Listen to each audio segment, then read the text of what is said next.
Anemia, thoughts on it? Okay. Yeah. It's not a disease. That's the good news. It's a leak. You got a leak somewhere. Now, there's different kinds. There's macrocytic, microcytic, B12, iron deficiency. There's lots of different variants, and you can tell off blood tests which one you're looking at, basically. Yeah. But it's a leak. That's what you're looking for. Now, sometimes women will get it because they menstruate too heavy, and they have massive blood loss, and it causes fatigue and tiredness because blood carries oxygen. So how do you get it back without taking Plug the leak.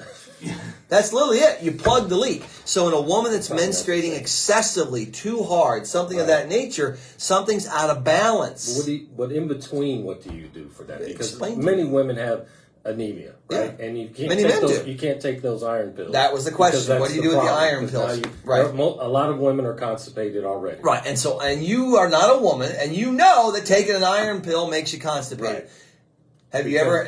I'm with women that are constantly constipated. All right, and they tend to hold on to stuff. It is there you go. Look at the word constipation, right? Think about it. Your thinking is constipated, Richard. Right? It's stuck. If you're stuck in life, you're stuck everywhere else. Well, it's an old adage. Yeah, but so you tell your wife that. I'm not telling my wife that. I'm telling other wives that I'm not married to over radio and Facebook. All right? But if you're stuck in life, if you feel overwhelmed, if you feel anxious, if you feel this just I can't get ahead, I'm stuck, I don't know what to do, the body says, look, man, this is all I got. There's nowhere else for me to show you what you're thinking. Right. I have to express it in this. Right. That's it. Well, then it's going to. It's going to put the brakes on digestion. It's going to slow down elimination, and everything gets wonky. And wonky's a medical term, by the way. You'll very seldom ever see someone who is dealing with constipation that doesn't have other health things, other GI issues, bloating, gas, distension, reflux, maybe sleeplessness. That's a big one. Those are all really, really common. We're going to take a break. We'll be back in just a moment.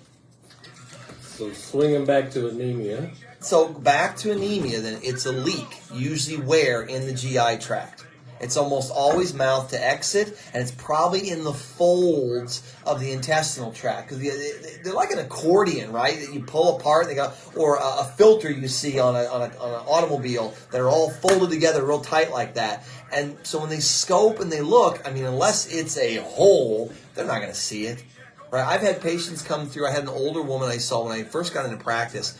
Her blood count was like 7. She'd do iron infusions and things like that. Yeah. Try to get up to 9. They never found the leak. Never. Right? Yeah. And so I said, you know what? What can you do to plug a hole down there? Cabbage juice. Who knew, right? Raw cabbage juice. You get cabbage, you juice that sucker down, you drink about 4 to 6 ounces of that a couple times a day, and there's something about cabbage chemically that when it goes through here, it's like hiring a painting company with their bucket, and they just start reprimering the walls, covering all the cracks, reprime, and man, it will shut it down in a heartbeat. So I did it with this older woman, and all of a sudden she comes back, and now her blood count's at 12, 12 and a half, 13, from someone who was running consistently in the 7s for 40 years, right? And so that's a nice, easy trick. Now, is that getting rid of the cause? No, that's just treat the effect. Put a Band-Aid on it. You still got to go back. You run the IUP. You look for what's going on. That's how you do this stuff.